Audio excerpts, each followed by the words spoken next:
समावेशी शिक्षा या इंक्लूसिव एजुकेशन की ये जो सीरीज़ चल रही है, इस सीरीज में आज विशिष्ट बालकों के प्रकारों के अंतर्गत हम विजुअली इम्पार्टेड चिल्ड्रन यानी कि दृष्टिबाधित बालकों के बाद number second hearing imparted children यानी कि श्रवण ह्रास वाले बालक, उनके विषय में यहाँ आज अध्ययन करेंगे।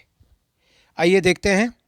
श्रवण ह्रास से ग्रसित बालक या child suffering from hearing loss, व्यक्ति विशेष की वैसी अक्षमता जो उस व्यक्ति के सुनने की बाधा उत्पन्न करती है, श्रवण अक्षमता कहलाती है, जो कि बालक को समाज से अलग कर देती है, जिससे बालक का भाषा विकास बाधित हो जाता है। श्रवण अक्षमता को विभिन्न विद्वानों ने विभिन्न प्रकार से परिभाषित किया है। Congress of Executive of American School for the Deaf ने श्रवण अक्षमता को परिभाषित करते हुए कहा है कि एक बधिर या श्रवण ह्रास व्यक्ति वह है जिसकी श्रवण बाधित 70 डेसिबल हो और श्रवण संयंत्र की सहायता से या उसके बगैर वह ध्वनियाँ या उन ध्वनियों को समझ नहीं पाता हो।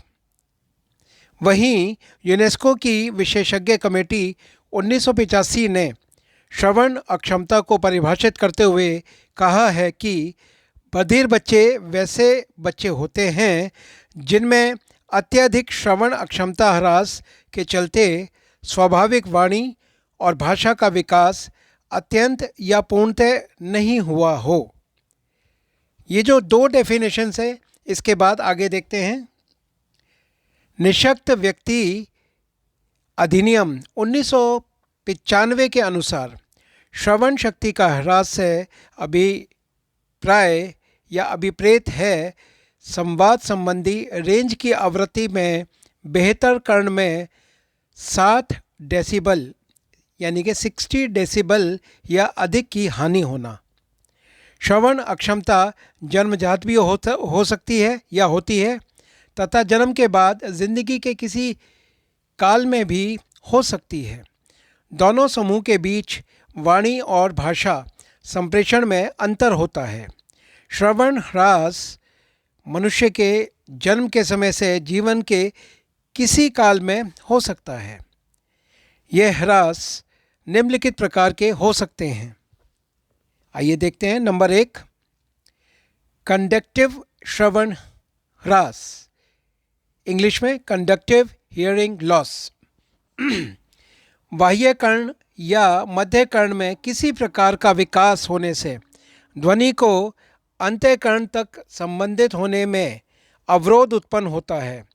यह दोष बाहरी अथवा मध्य कर्ण तक ही सीमित रहता है, अतः कर्ण बिल्कुल सामान्य स्थिति में रहता है। नंबर 2, सेंसरी न्यूरल हियरिंग या श्रवण ह्रास।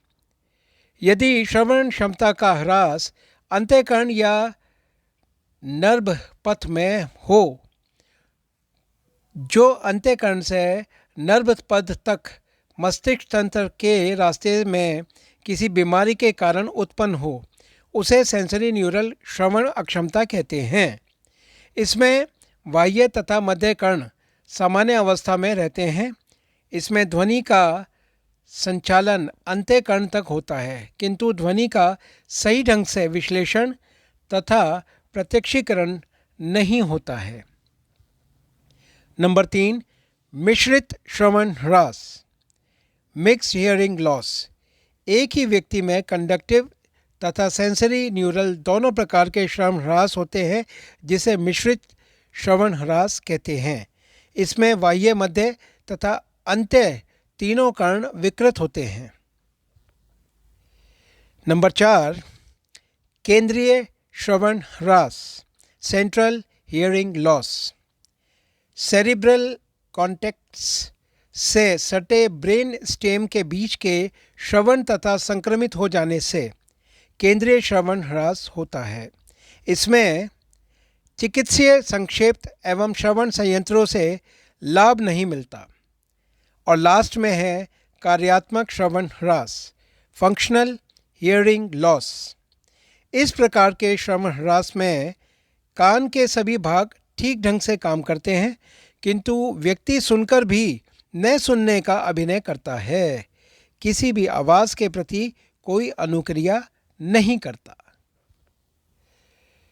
श्रवण अक्षम बालक की विशेषताएं, वो कौन कौन से लक्षण या विशेषताएं हैं उस बालक के देखते हैं। नंबर 1, बार बार कान खुजलाना। नंबर 2, कान का बहना। नंबर 3, कान दर्द की शिकायत करना, बराबर सर्दी खांसी की शिकायत करना, शारीरिक संतुलन का अभाव, हमेशा क्या क्या कहना, कोई भी बात अगर चल रही है क्या क्या। नंबर 7, वाणी विकृति का होना। नंबर 8, सीमित शब्द भंडार। नंबर 9, ध्यान देने में कठिनाई।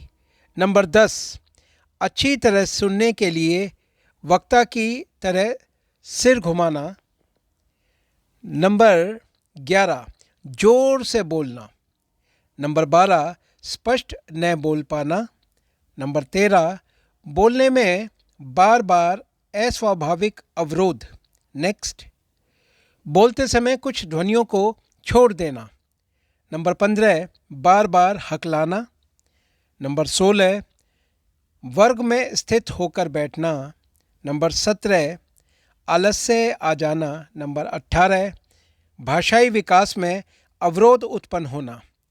नंबर 19, पीछे से बुलाने पर अनुक्रिया का न होना, यानी कि जब सुनाई नहीं देगा तो वो अनुक्रिया कैसे देगा। और लास्ट में है बार बार दूसरों के मुख की ओर ध्यान देना, जिससे कि लिपसिंग को देखकर वो समझ सके कि दूसरा व्यक्ति क्या बोल रहा है। आशा करता हूँ कि ये चैप्टर भी आपको कुछ समझ में आ गया होगा। आपकी प्रतिक्रियाएं आमंत्रित करता हूँ। धन्यवाद।